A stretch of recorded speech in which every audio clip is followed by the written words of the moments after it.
تبسطوا اليتامى فانكحوا ما طاب لكم من النساء والبنات المقتدرين عباد من بخير محمد بن اسماعيل البخاري رحمه الله تعالى قال حدثنا ابراهيم بن موسى قال اخبرنا هشام عن الزبير قال اخبرني هشام بن ولد عن ابيه عن عائشه رضي الله عنها ان رجلا كانت له يتيمه فنكحها وكان لها عقب وكان يمسكها عليه ولم يكن لها من نفسه شيء فنزلت فيه وان كنتم الا تبسطوا في اليتامى احسبه قال كان شركته بذلك العبد وفي ماله وبه قال حدثنا عبد العزيز بن عبد الله قال حدثنا ابراهيم بن صالح عن ثابت بن كيسان عن المشاهد قال اخبرني عروه بن الزبير انه سال عائشه رضي الله تعالى عنها عن قول الله تعالى فان خفتم الا تبسطوا في اليتامى فقالت ابن اختي هذه اليتيمه تكون التي بوليها تشركه في ماله ويعذبه مالها وتمالها فيجب وليها ان يتزوجها بغير ذاتها فيعطيها مثل ما يعطيها غيره من هو عن يكتفوهن لا يكتفوا لهن ويبلغ لهن على سنتهن في الصلاة ومن وينكحوا ما طاب لهم من النساء سواهن قال عروة قالت عائشة وإن الناس استفتوا رسول الله صلى الله عليه وسلم بعد هذه الآية فأنزل الله ويستفتونك في النساء قالت عائشة وقول الله في آية أخرى وترغبون أن تنكحوهن رغبة أحدكم أن يؤتون به حين تكون قليلة المال والجمال قالت فما هو أن ينكحوا عن من بلغوا بماله وجماله في يتامى النساء إلا يلبس من الجرابة عنهن إذا كن قليلة المال والجمال. أول لن يستنكف المسيح ان يكون عبدا لله استنکاف تکبر ته ویل کیږي چې نصارا ویل چې ته د حضرت عیسی علی السلام په باب کې بی ادبی کوي چې ته د الله بنده ویې خدای آیت نازل کو حضرت عیسی علی السلام په دې فخر کوي چې د الله بنده ده د الله د بندګۍ نه لوی نه کوي ولی ومن یستنکف عن عبادت ربه هر څوک چې هر څومره د غټې رتبې چښتنې که تکبر د الله د عبادت نو کلاړ ختم نه ملائکه نه انبیا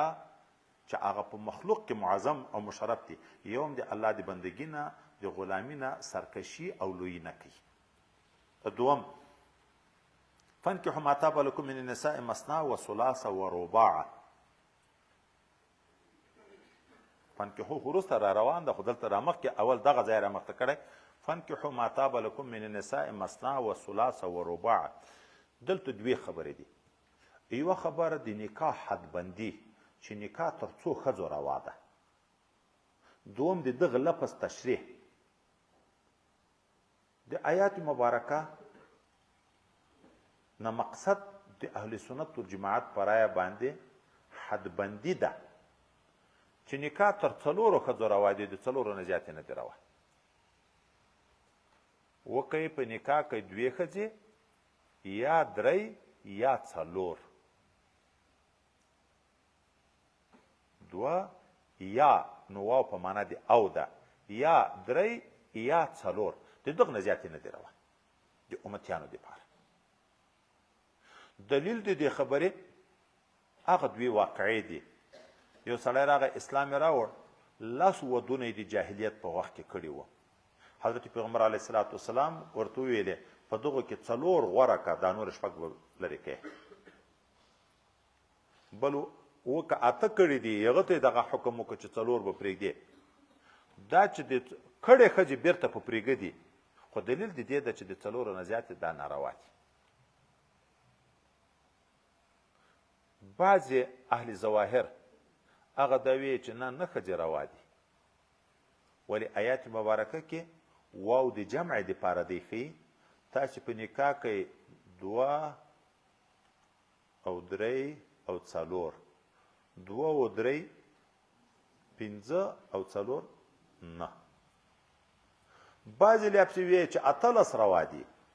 ځکه د دغه معنیو کې موږ تاسې کافیه کې وی چې عدل تکرار ده په معنا کې مثنا دوې دوې دوې دوې څلور ثلاثه درې درې شپږ دی لس رباع څلور څلور اته دی اتلس اتلس دا توجیهات وایي چې څوک کوي دا دواړه خلاف د شریعت دي ولې مخکې موږ حدیث ذکر کړو چې نبی علیه السلام د څلورو نه زیاته ښځو حکم د طلاق وکړو هغه خلکو ته چې د څلورو نه زیاتې ښځې په نکاح کړې وې نو واو دلته په معنا دی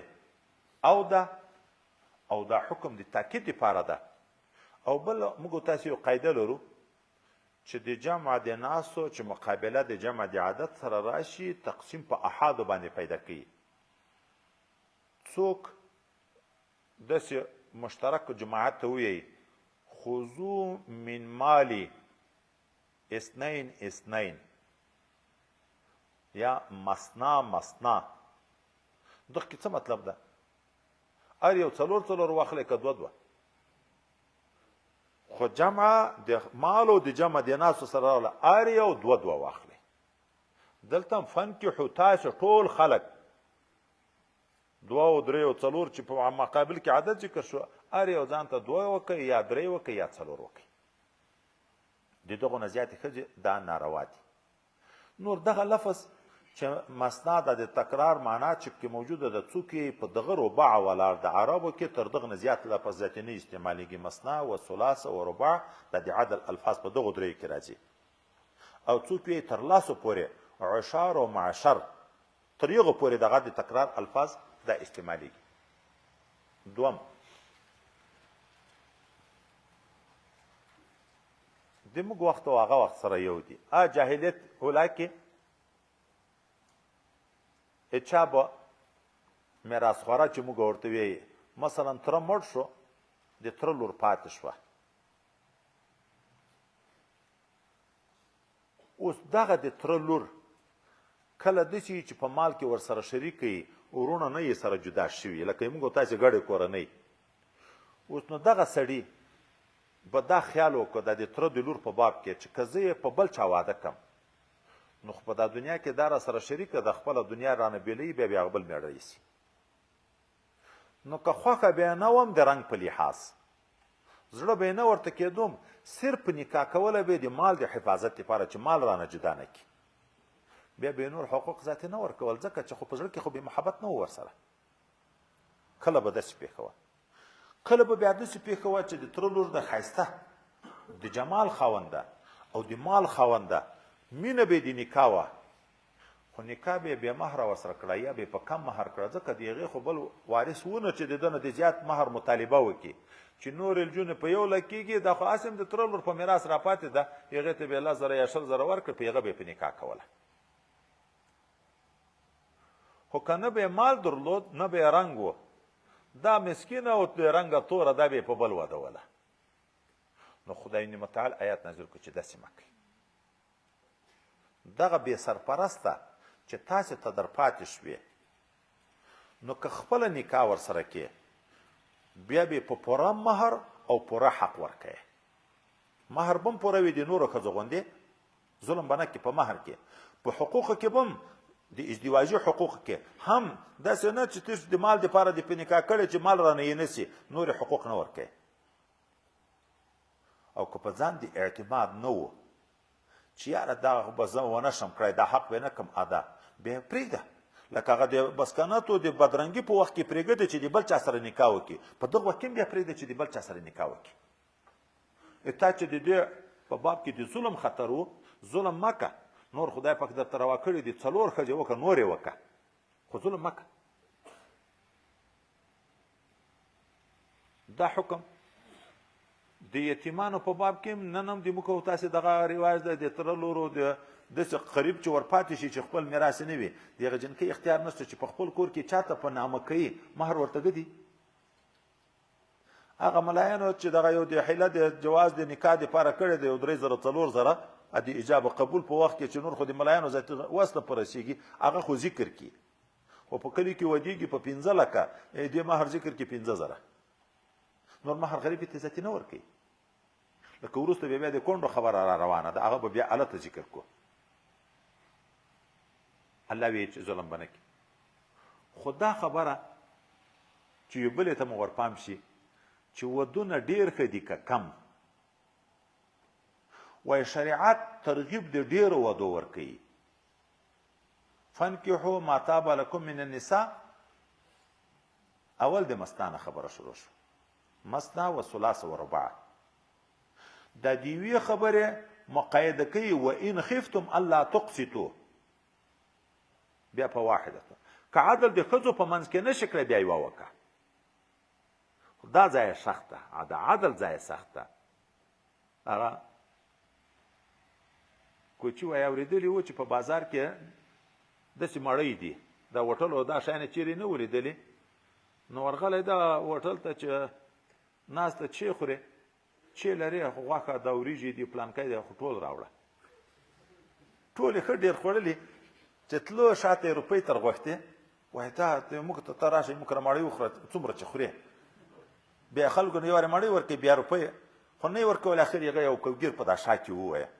نو بیا کلي ته چې راغی چا پوښتنه ترې وکړه څنګه بازار کې مړۍ څنګه وه؟ وایي مړۍ خو ډېره ښه وه، خو دا د شا کوګیر یې ډېر بد و. الله دې توفیق نصیب کړي. عدل ډېر مهم ده. که نه چې عدل وي، وایي اوله نه ترغیب د دوو ښځو ده. نبی علیه السلام حدیث مخکې موږ تاسو ویلي چې خیر د امت هغه ده چې ډېر ودونه لري. ځکه نبی علیه السلام د ډېرو امتیانو طلبګار ده. توالدو و زمن زیږوئ فإني أباهي بكم الأمم. زه په قیامت کې د تاسې په ډېروالي فخر کم. هر نبی حوض لري په میدان حشر کې. هر نبی ته چې هغه واردین ورځي، خپل اتباع ورځي، نو دا د فخر ځای دی چې ما دومره شاګردان لکه موږ تاسې نن سبا استازي او شاګردي کې دغه ځای راځي که نه راځي چې د یو استاد په کتاب کې ډېر کیني یا بل ته نه کیني. طبعا د ډېرو والا په خوشحاله یي که نه یي. نبی علیه السلام زه ګمان کوم، امید لرم چې تر ټولو نه به زیات واردان زه یم، د ما امتیان به ډېر ماته راځي، خو په عدل.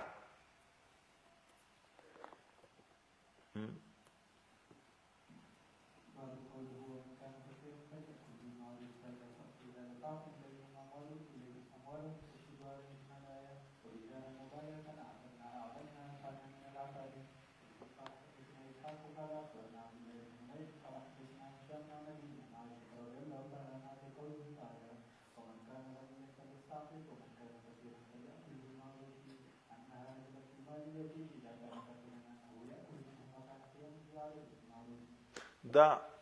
بیا ډېر مهمه خبر ده چې نن سبا دغه ظلمونه بیا ډېر دي. د چا ورور د ده نه بېل وه. اصلي شریعت خو دا د هر سړی خپله دنیا لري. اوس ورور یې مړ شو، د ورور دنیا پاتې شوه او بچیان یې کنکي دي. اوس دا بل ورور جرګېږي، د هغه مړه ورور د دنیا سرپرستي کوي د یتیمانو دپاره. دوکان یې پاتې شو، که دی خپل کاروبار کوي، خو د یتیمانو دنیا ضایع کېږي. دوکان رمه او ګله یې درلوده، که خپل کاروبار کوي هغه پرېږدي، هغه ضایع کېږي. نو دی لګیا شي د یتیمانو دپاره هغه دوکانداري کوي. اوس په دغه دوکانداري کې دی تنخوا د دوکان اخیستی شي که نه شي اخیستی، خبر په دغه ځای کې ده. پردی حق خو به پردی بولې، د یتیم بولې. د یتیم څوک چې د یتیم حق خوري، خدای پکې اور خوري. دا د اور سکروټې دي چې خولې خېټې ته اچوي. اوس ته چې خپل کار پرېږدې، د ده د دوکانداري کوي چې تر څو دی لویېږي. دغه ورور چې دا ژوندی ده، د هغه مړه ورور د دوکان سرپرستي د یتیمانو دپاره چې کوي، د دغه ورور اوس حال دا ده. که دی خپله موړ وه، د خپل ګور ګزاره یې کېده، بلکل تنخوا به هم نه تر اخلي. د یتیمانو دپاره به د یتیم دوکانداري ورته کوي تر څو چې هغه لویېږي. د خپلوي حق ده په دی، د وسیله رحمي حق ده په، خو تنخوا به هم نه تر اخلي. او که دغه خپله مسکین د خپل عیال لري چې دی اوس خپله یې روزانه کوله، د خپل کور دپاره یې نفقه برابروله، د بل سره یې مزدوري کړه، خپله نفقه یې برابروله. که دی د خپل ورور په دکان کښېني، د یتیمانو دپاره لګیا شي، د خپل کور نفقه نه لري، بیا به څه کړي؟ اوس ظاهره دلته راغلی دی چې فقیر فلیأکل بالمعروف. د دغه دپاره اوس دوه توجیه دي. یوه توجیه دا ده چې دغه دکان چې ته د یتیمانو کوې، د دغه نه د مجبوریت په خاطر چې ته مسکین یې، د ځان دپاره تنخوا مقرره که، خو په معروفه طریقه.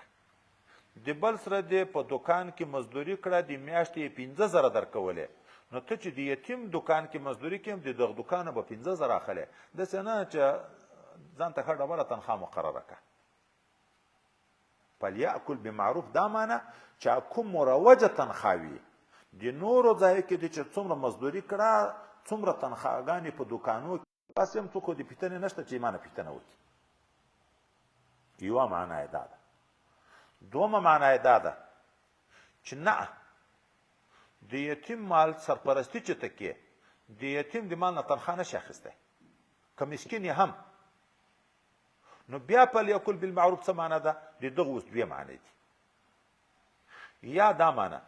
چې په خپل کور کې سپامه شروع که احتیاط شروع که هغه په کور کې لږ شی چې لرې په هغه کې احتیاط شروع که ښه خوراکونه مه که چې زر در خلاص شي بیا د یتیم د دنیا نه ته ور مجبوره کېږي خپلې دنیا ته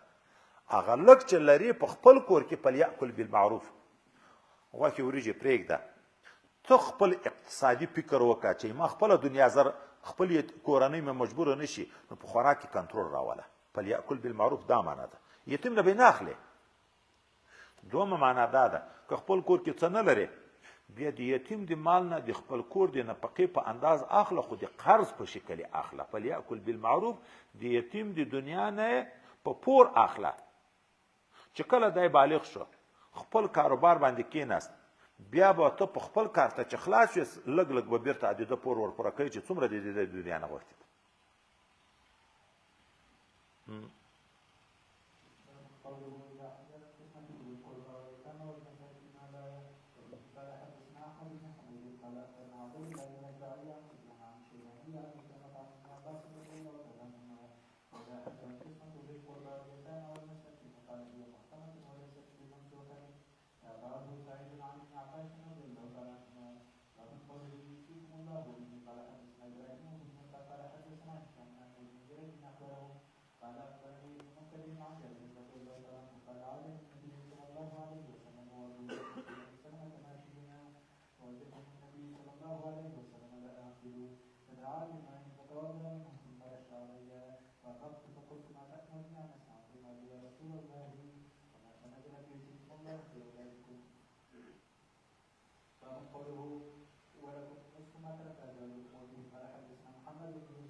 د میراث په مسله کې ابتداءً آیتونه نه و نازل خو دا حکم و چې سړی چې مړ شي د ده دنیا د ده د اولاد ده دا نورې برخې به دی په خپل ژوند کې معلوموي د والدینو دپاره د قریبانو دپاره به دی خپله وصیت کوي الله تعالی د طرف نه تعین نه و وروسته آیتونه د میراث چې نازل شو الله تعالی خپله حصې معلومه کړې په اولاد کې هم د نر او د ښځې فرق چې هلک دو چنده د جنکۍ میراث وړي د مور او پلار په باب کې میراث معلوم شو دا سړی چې مړ شو خپل اولاد لري مور او پلار یې ژوندي دي دا زوی مړ شو خپل اولاد لري بیا د مور او پلار سدسته شپږمه ده او که داسې و چې دا ځوان چې مړ شو اولاد یې نه و دنیا یې وه اولاد یې نه و نو بیا یې مور او پلار ثلث وړي فرق په دغه کې ده دغسې د نر او د ښځې په باب کې د میړه او د ښځې تقسیم وشو میړه مړ شو که اولاد یې نه و ښځه د ده د دنیا څلرمه وړي که اولاد یې و ښځه یې اتمه وړي که ښځه مړه شوه اولاد یې نه و میړه نیمای دنیا ته وړي او که ښځه مړه شوه اولاد یې و میړه یې څلرمه حصه وړي په خپله رب کریم دا عمل بل دعوه چې ما درته ویلې چې وروسته زموږ په وخت کې اوس بیا دغسې ده سړی چې ورور به مثلا مړ شو یا زوی به مړ شو په کور کې ورېندار یا انګور بس دا د ده اما کونډه ده اما کونډه ده دغې کونډې ذاتي خپل اختیار نه و د کونډې د پلارګنۍ هم اختیار نه و دغه کونډه چې په کوم کور کې کونډه شوه د هغو خلکو اختیار و که بیا خپل ځان ته په نکاح کولم بیا مهره ځکه خو خپله کونډه مې د مهر مخکې ادا کړی یو که بیا په بل واده ولم د دی اختیار و مهر بې دی اخیست په بل بې واده کړه. دریم که نه بې نکاح کوله نه بې بل ودوله خو په کور کې به خپل خدمتونه په کولم دی په حق. خدای پاک آیاتونه نازل کړه ښځې په زور په میراث مه وړئ. ښځه چې کونډه شوه د میړه سره د نکاح سلسله ختمه شوه د عدې په انداز باندې به ښځه د میړه په کور کې ګزاره کوي. د هغه نه بعد ښځه د خپل اختیار ده دغه کونډه. نو که په سرګنۍ کې د لیورو یا د لیورزیو د چا سره نکاح کړه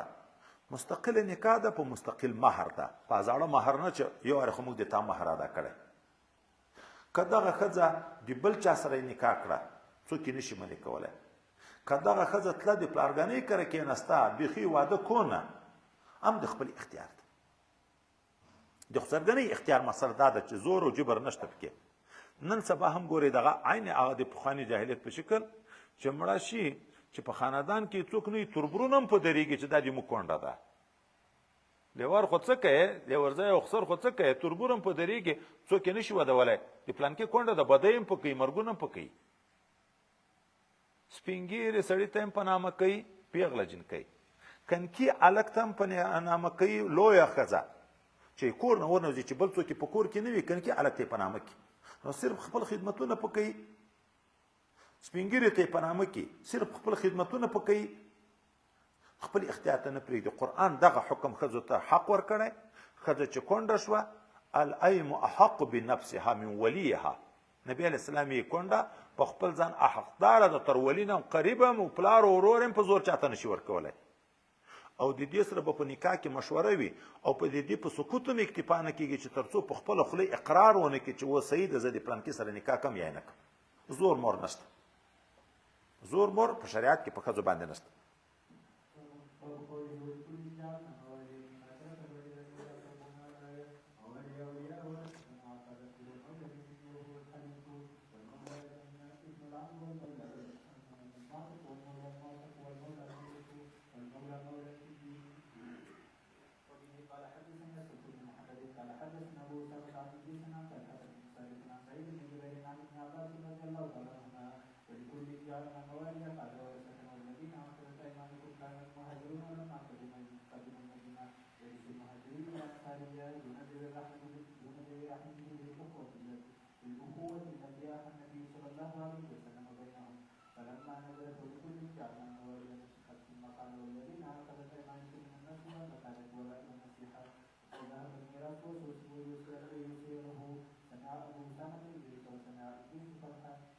په ابتدا د اسلام کې چې هجرت شروع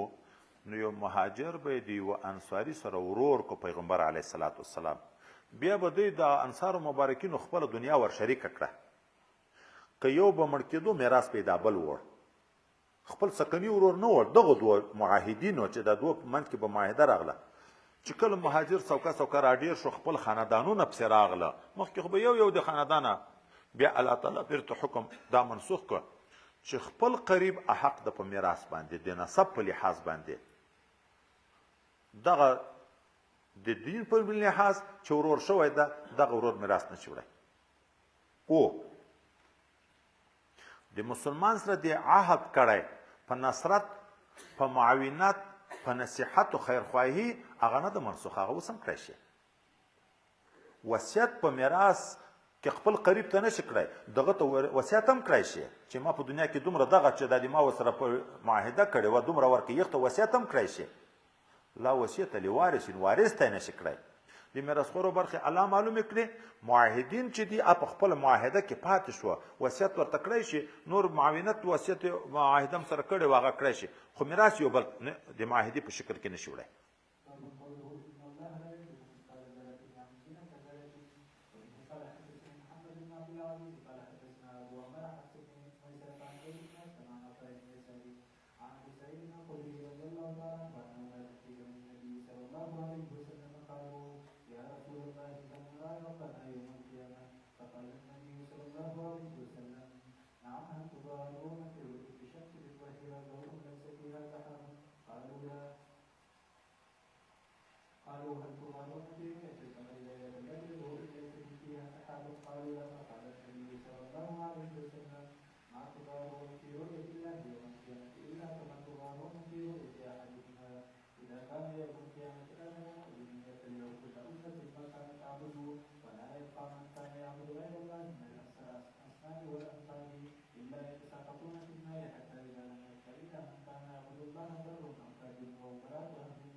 وقال يهود فيقال لهم من كنتم تعبدون قالوا كنا نعبد غير الله فيقال لهم كذبتم ما اتخذ الله من صاحبة ولا ولد وماذا تبغون قالوا عطشنا ربنا فاسقنا فيشار على أيديهم فيكفرون إلى النار كأنها سنة يحسب بعضها بعضا فيتساقطون في النار ثم تدعى النصارى فيقال لهم من كنتم تعبدون قالوا كنا نعبد المسيح ابن الله فيقال لهم كذبتم ما اتخذ الله من صاحبة ولا ولد فيقال لهم ما تبغون وكذلك مثل الأولين حتى إذا لم يبق إلا من كان يعبد الله من بر وفاجر أتاهم رب العالمين في أمة التي رأوه فيها فيقال ماذا تنتظرون يتجاوب كل أمة ما كانت تعبد قالوا باركنا الناس في الدنيا فإنا كنا إليهم ولا نسأل مساكنهم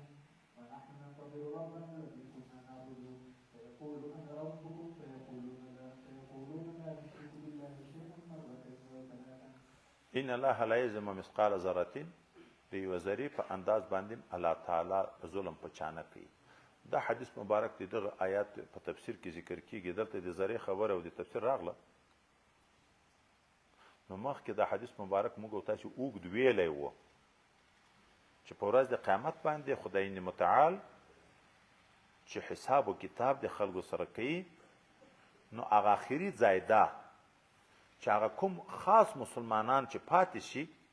الله تعالی خپل دیدار ورکړي، دی وپېژني، نو پس د هغه نه پولیسورات پرې مقرر شي په جهنم باندې.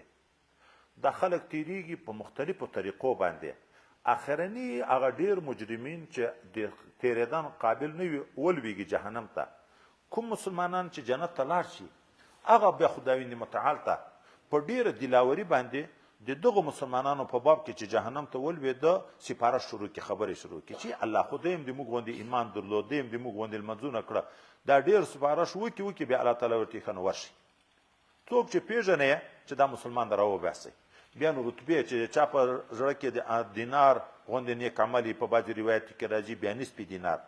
کله د شاعري او برو، بیا اخر کې د ذرې. چې اوس ما په اول طرف کې وویل که نه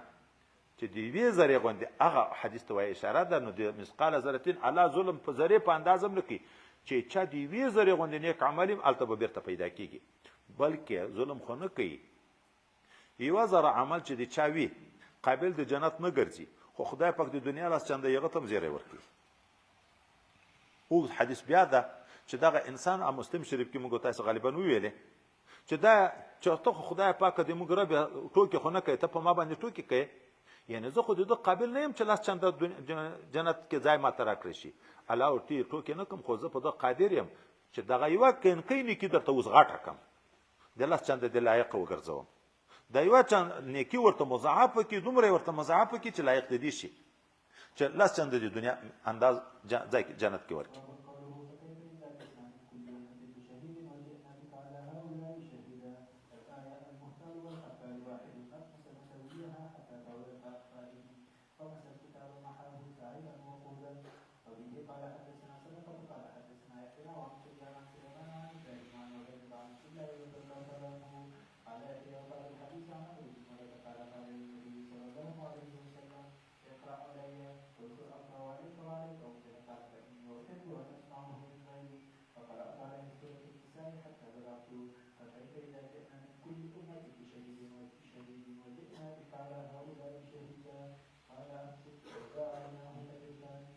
ورځ د قیامت کې هر نبی به په خپلو امتیانو شاهدي ورکوي، مجرمان به د ده په شاهدي جهنم ته ځي. نبی علیه الصلاة والسلام ته الله خطاب کوي هغه به نو څخه ورځ وي چې هر نبی په خپل امت شاهدي ورکوي، ته بیا په خپل امت باندې شاهدي ورکوي. حضرت ابن مسعود رضی الله عنه یې ما ته نبی علیه السلام ویل چې ته ما ته لږ تلاوت وکړه. وایي ما ورته ویل قرآن عظیم شان په تا نازلېږي، زه څنګه تا ته تلاوت وکړم؟ دوی ویل زه دا خوښوم چې د بل نه یې واورم. دلته مهم ځای دا ده چې مخکې موږ تاسو حدیث خو ویلی ده، خو دا وي سړی چې خپله تلاوت کوي نو اکثره د الفاظو اصلاح ته متوجه وي، معنا ته په د عین حال د تلاوت کې او هغه اسرارو ته عین حال د تلاوت کې دی ډېر نشي متوجه کېدی. چې تلاوت بل کوي ته په غور سوچ ونیسې، دلته ښه چې تلاوت امام کوي او ته شاته غوږ ورته ونیسې، هلته د وعد و د وعید خبرې په تا به اثر راځي، ژړا به پیدا کېږي. واز بل څوک یې ته کینې. موږ طالبانو یو ځای کې د یو طالب کوزده وه، بیا جلسه په جوړه وه. نو یو ځوان ملاجیک ښه تقریر یې وکړ. بیا یو سپین ږیری ملاجیک و، هغه د تقریرو سره ناشنا و، نو وایي پلانکي ښې خبرې وکړي. بیا چې ناست و چاته یې ویلي و چې والله دغه خبرې ټولې د ما هم زده وې، خو دلته دغه ترتیب رانه ویر شو. مطلب مې دا ده، موږ تاسې باید دا ونه وي چې زه ملا شم بس ساتي د ځان دپاره مې خبره بس ده، زه پیر شم زه بس ده. بل ته چې کله کله سړی غوږ کېږدي هلته د ځان عیبو ته متوجه کېږي. چې واعظ وعظ کوي هغه وعظ ته په دغه نظر پام مه کړه چې دا پلانکی غږېږي. مضمون ته ګوره، خپل ځان عمل ورسره ګوره چې دا عیب اوس په ما کې شته که نشته، دا نیک عمل په ما کې شته که نشته، چې دا یې ترغیب ورکوي په ما کې شته که نشته، دا دی چې زم دی چې بیانې په ما کې شته. نو د بل خبره چې په غور واورې، کله د خپل ټول وخت مطالعو نه، د خپل درسونه د بل په خبره کې اثر خدای پاک ډېر درته پیدا کړي.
دلته اوس یو ځای مهم ذکر کوم، نور خو حدیث مبارک مخکې ویلی ده.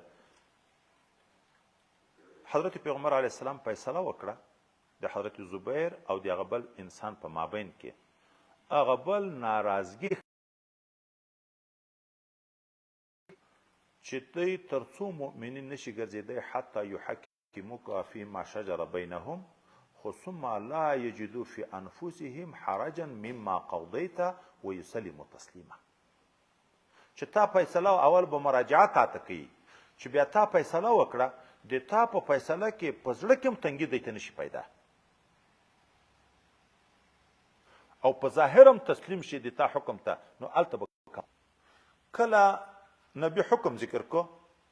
د ده په زړه کې د هغه حکم نه انکار پیدا شو، و مسلمان خو چې د نبي د حکم نه انکار پیدا شو، حرج د انکار او د اعتقاد په اندازه کې سړی کافر کوي، بیا خو بالکل ایمان ختم شو. خدای هم دې وساتي.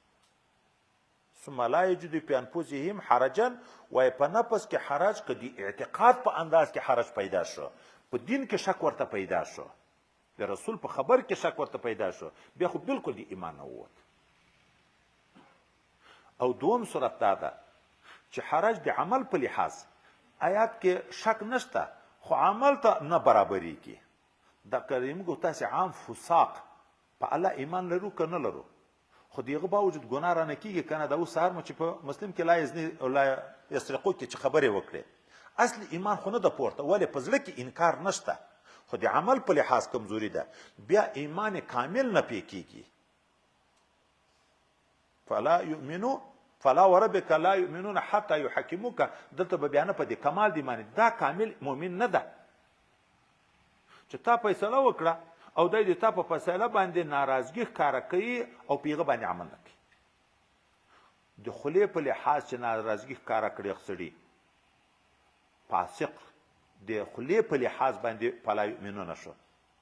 او کله د عقدې وي کله د خولې وي کله د عمل وي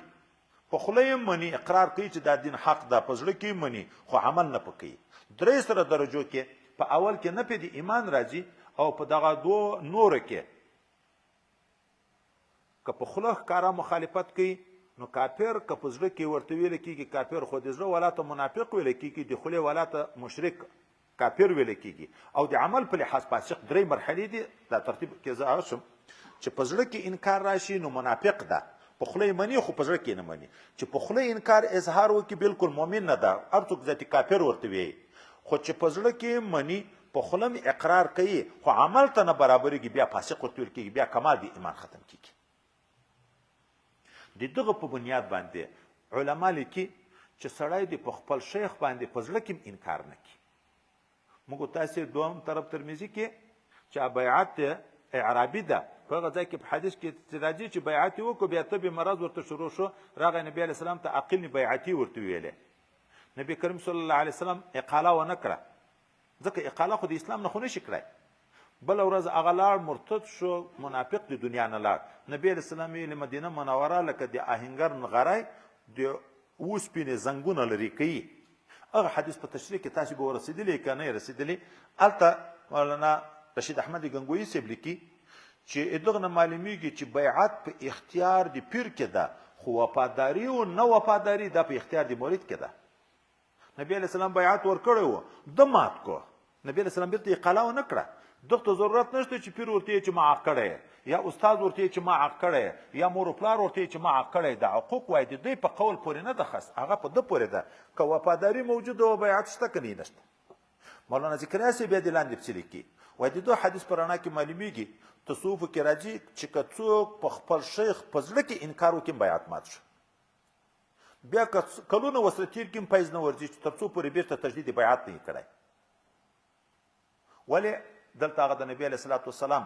فلا وربک لا یؤمنون په هغه اعتقاد چې په زړه کې ختم شو اصلي ایمان ورسره ختم شو که نه شو ختم چې په زړه کې انکار راغی هلته خو اصلي ایمان ختمیږي نو دا چې په زړه کې انکار راغی د خپل شیخ په باب کې اصل بیعت ماتیږي خو که په اصل زړه کې انکار نه ده په شیخ د اعتماد ده شیخ کې د شک نشته خو خپل عمل کې کمزوري راغله په ذکر دوام نشي کړی په شریعت پایبندي نشي کړی لکه اول شرط چې موږ تاسو ته ذکر کیږي دغه نو ایمان خو هغه بیعت نه ماتیږي خو کمال ختمیږي چې عمل کمال ختمیږي که اصل زړه کې انکار پیدا شو اصل ختمیږي لکه دلته وایي چې په اصل کې زړه کې انکار پیدا شي ایمان ختمیږي خو که په عمل باندې نقصان راغی هغه کمال ختمیږي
حضرت حارث غالبا راغی پیغمبر علیه الصلاة والسلام ته چې اما د تاسو دومره محبت ده چې په کور کې په مړی ناست یم ته رایاد شي نور ذاتي مړی نشم خوړی چې تر څو پورې زه نه یم راغلی د تا په انوارو مبارکو مې سترګې نه یې مشرفې شوې ما ته سکون نه راځي. خو نن یو سوچ ما سره پیدا شو که حضرت صوبان ده چې ته به هم د دنیا نه ځې زه به هم ځم، ځکه دنیا کې خو بقا نشته، خو دا خو یقیني ده چې ته خو جنت ته ځې او په جنت کې د تا مقام د انبیاو ده، عالی مقام ده. زه که جنت ته لاړ شم امتي خو اول حال نه ده معلوم، که جنت ته لاړ شم بیا دا جنت کې چې زه د تا دیدار نشم کړی ځکه زه خو امتي یم، د ما خو به لاندې مقام وي او د تا خو به ډېر غټ مقام وي، چې تا دیدار نشم کړی نو زه به څنګه ګزاره کوم؟ یعنې هغه جنت بیا زه څه کوم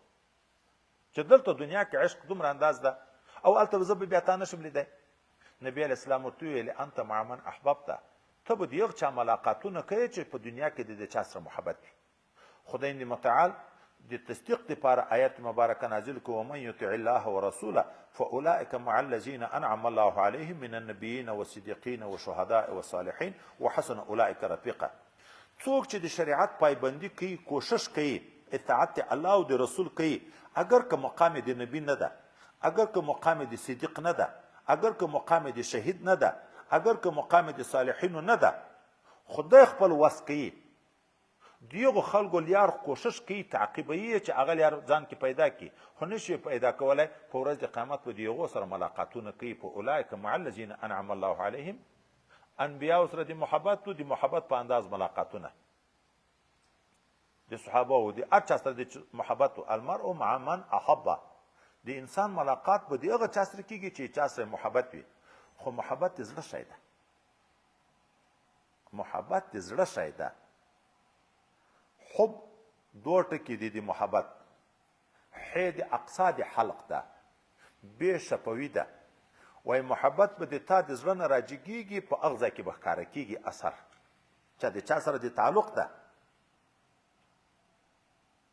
پرون مو ویلي چې چا سره د محبت ته خبره یې به یم چې ما د سره محبت ته نوم به هم زده کوې، بیا به آینده کې تعلق هم ورسره ساتې چې اثر خو ښکاره شي. دا دعوه د محبت چې سخت محبت مې ده در سره خو اثر نشته، دا دروغ نه ده. دا دعوه چې زړه کې محبت وي، یو ځای ته پښې ورځي که نه ورځي، د هغه سړي خبرې په خوله راځي که نه راځي، د هغه خوی بوی په ځان کې سړی بیا پیدا کوي که نه کوي.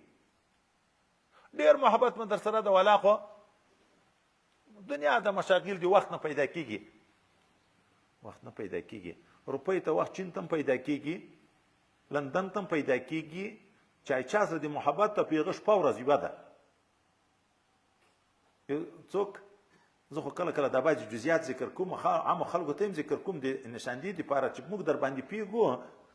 تاسې به خیال دا کوئ چې د ملایان صوفیان په څه شي نه پیږي. کور کې یوه زره یم مرید ده، ډېر وخت نه ده راغلی چې راغی کور کې یوه زره یم، څوک نه لرم، کنکای زوی مې ده، نو ډېر نشم راتلی. دوه درې وارې دا عذر ویلې، مالې چیرې وخت تېری، چیرې تللی وې؟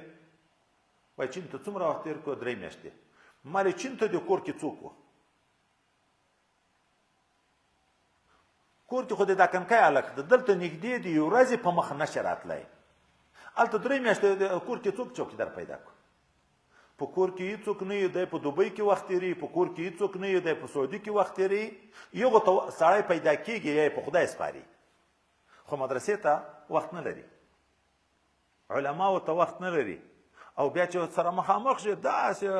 چالاکه چالاکه کېږي. سخت مینه مې ده در سره، ما سر و مال ټول په تا قربان، سر و مال مې ټول په تا قربان. چې بیا ورته ویې ولا په دغه کې زه بې عذره یم، نو نور شی ده نه یا دا خبره نه، نور خو هره خبر چې راته کې خو یو په دغه ځای کې خو دغه یوه مې درته وکړه په ټول عمر، هغې کې ته عذر ویایې. کور مې درجار خو د بام نه پاس نه نه نه. دا دعوه باید اثر وای ولري. محبت د زړه شی ده، اثر به په ظاهر ښکاره کېږي. حب حم نه وي نو خو بیا درب هم واورېدو که نه، دا خو شفوي ده، اثر خو به ښکاره کېږي چې رښتیا د چا د نبي علیه الصلاة والسلام سره محبت وي، خو د هغه سنت په ځای کې ځای کوي. کتابونه لیکي څوک چې دعوه د محبت د الله تعالی لري موږ څه پیږو چې رښتیا ده که نه وایي علامه یې دا ده د دغه سړي به د قرآن عظیم شان سره محبت ډېر وي چې د قرآن محبت ډېر و پوه شه چې د الله سره محبت ته ځکه د الله کلام ده د قرآن عظیم شان سره چې څوک د محبت دعوه لري بیا د دغه علامه دا ده چې د رسول الله صلی الله علیه وسلم سره به محبت وي ولې قرآن عظیم شان استاد د موږ څوک ده رسول الله صلی الله علیه وسلم د خود په ده نازل شوی د موږ ته بیان کړی د رسول الله صلی الله علیه وسلم سره د دعوت محبت به علامت شی ده دی علامه دا ده چې د سنتو سره به محبت وي ګورئ د دغه طرف نه چې که د نبی علیه السلام د سنت د کوشش کوو په ځان کې نو د ده سره د محبت ده که د ده د محبت دعوه کوله نو د قرآن سره به د محبت وي که د قرآن سره محبت دعوه نو د الله سره محبت راځي خو دا خو علایم دي دا خو په دنیا کې ښکاره کېږي چې سنتو پایبندي نه کوي په دعوه د محبت رسول الله کې دروغجن چې د قرآن سره د دعوه د محبت کوي او د رسول الله پروا نه لري په یغه دعوه کې د قرآن د محبت کې دروغجن چې د الله د محبت دعوه کوي قرآن په کال کې هم نه ویني نه الفاظ ده کوي نه معنا ده کوي نه تلاوت په صحیح طریقه باندې کوي نه په احکامو باندې عمل کوي وقال رسول یا رب اتخذوا هذا القرآن مهجورا خدای مو دې وساتي چې بیا رسول الله شکایت کوي چې دغه د امتیانو قرآن شاته غورځولی و دغه قرآن به بیا شکایت کوي نو چې د چا سره محبت وي بیا د یو سره الله ملاقات نصیب کوي خو محبت علائم غواړي د زړه شاید محبت په زړه په محبت نه پیږو نو علائم غواړي نو علامه یې دا دی چې د الله سره د محبت دعوت څوک لري وایي د قرآن عظیم شان سره به محبت وي د قرآن عظیم شان سره چې د محبت دعوت درلوده د رسول الله سره به محبت وي د رسول الله سره چې د محبت درلوده دغه د سنتو سره به وي دغه د سنتو سره چې د محبت درلوده د علماو سره به وي د اولیاء سره به وي ځکه هغه مظهر د سنت رسول الله دی تعلیم مخته یغو را کړی چې د رسول د وارث رسول سره محبت او جوړ نه د رسول سره نشي پیدا کېدای دا خبره دروغ دي وما لكم في المنافقين بس ته ځای ته اختصار مې وخوږېده الحمد لله رب العالمين والعاقبة للمتقين والصلاة والسلام على حضرة رسوله محمد وعلى آله وأصحابه أجمعين اللهم اهدنا الصراط المستقيم صراط الذين أنعمت عليهم غير المغضوب عليهم ولا الضالين آمين خدای متعال موږ ټول ته خپل رضا نصیب وګرځي د ټولو کړو ګناهونو مغفرت نصیب کړي آینده ژوند د استقامت شریعت نصیب کړي خدای پاک په ټول ملت باندې رحم وکړي په ټول امت رسول الله صلی الله علیه وسلم باندې رحم وکړي چیرې چې امتیان د پیغمبر علیه الصلاۃ والسلام خدای پاک د آفات سماویه او ارضیه نه حفاظت نصیب وګرځي د سیلابو د زلزلو د نورو آفاتونو خدای پاک ته حفاظت نصیب وګرځي د ظالمانو نه حفاظت نصیب وګرځي د کفارو نه حفاظت نصیب وګرځي موږ ټول مسلمانانو ته خدای پاک چې په هر ځای کې د توفیق د اطاعت د عبادت د بندگی په کامل اخلاص تر مرګ پورې نصیب وګرځي خدای پاک طرفه العین او عقل خپل نفسو ته مسپاره د شر د نفس نه د شر د شیطان د فتنو د اهل زمانه موږ ټول مسلمانانو ته حفاظت نصیب وګرځي څومره مسلمانان چې موږ ته دعا وکړي یا د موږ نه دعا غواړي اخلاص کی محبت کی خدمت کی معاونت کی خدای متعال د ټولو په شر دروس حاجتونه دینی او دنیوي د غیب خزانونو پوره کړي